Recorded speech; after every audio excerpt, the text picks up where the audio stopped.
Deutéronome, chapitre 13, Gardez la foi face aux faux prophètes. S'il s'élève au milieu de toi un prophète ou un songeur qui t'annonce un signe ou un prodige, de hâte qu'il y ait accomplissement du signe ou du prodige dont il t'a parlé en disant « Allons après d'autres dieux, des dieux que tu ne connais point, et servons-les ». Tu n'écouteras pas les paroles de ce prophète ou de ce songeur, car c'est l'Éternel, votre Dieu, qui vous met à l'épreuve pour savoir si vous aimez l'Éternel, votre Dieu, de tout votre cœur et de toute votre âme. Vous irez après l'Éternel, votre Dieu, et vous le craindrez. Vous observerez ses commandements, vous obéirez à sa voix, vous le servirez, et vous vous attacherez à lui.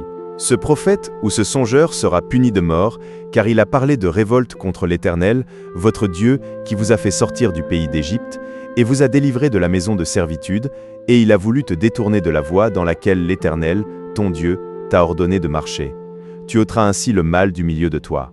Si ton frère, fils de ta mère, ou ton fils, ou ta fille, ou la femme qui repose sur ton sein, ou ton ami que tu aimes comme toi-même, t'incite secrètement en disant « Allons, et servons d'autres dieux, des dieux que ni toi ni tes pères n'avaient connus, d'entre les dieux des peuples qui vous entourent, près de toi ou loin de toi, d'une extrémité de la terre à l'autre, tu n'y consentiras pas, et tu ne l'écouteras pas. Tu ne jetteras pas sur lui un regard de pitié, tu ne l'épargneras pas, et tu ne le couvriras pas.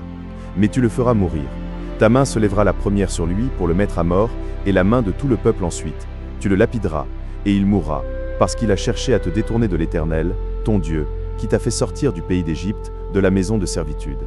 Il en sera ainsi, afin que tout Israël entende et craigne, et que l'on ne commette plus un acte aussi criminel au milieu de toi. Si tu entends dire au sujet de l'une des villes que t'a donnée pour demeure l'Éternel, ton Dieu, des gens pervers sont sortis du milieu de toi, et ont séduit les habitants de leur ville en disant « Allons, et servons d'autres dieux, des dieux que tu ne connais point, tu feras des recherches, tu examineras, tu interrogeras avec soin. La chose est-elle vraie? Le fait est-il établi? Cette abomination a-t-elle été commise au milieu de toi? Alors tu frapperas du tranchant de l'épée les habitants de cette ville. Tu la dévoueras par interdit avec tout ce qui s'y trouvera, et tu en passeras le bétail au fil de l'épée. Tu amasseras tout le butin au milieu de la place, et tu brûleras entièrement au feu la ville avec tout son butin, devant l'Éternel, ton Dieu.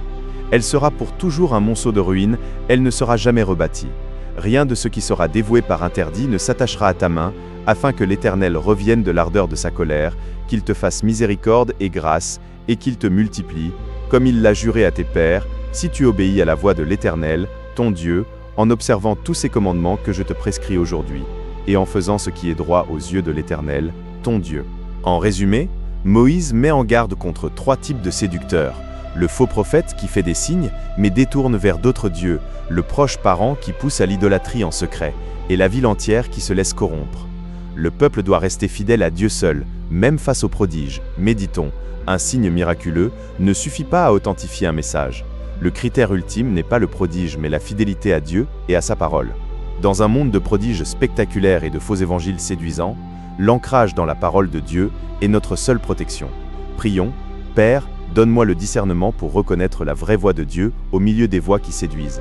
Garde-moi ancré dans ta parole. Amen. Chers frères et sœurs, merci d'avoir partagé ce moment dans la parole de Dieu. Si cette méditation a apporté la paix dans ton cœur, tu peux soutenir cette mission en s'abonnant à Parole de Dieu au quotidien, afin de continuer ce voyage biblique avec nous chaque jour. N'hésite pas à partager cette vidéo autour de toi, pour que d'autres puissent eux aussi recevoir une parole d'espérance, de paix et de lumière. Que Dieu te bénisse abondamment, fortifie ta foi et accompagne chacun de tes pas. À très bientôt pour une nouvelle méditation sur Parole de Dieu au quotidien.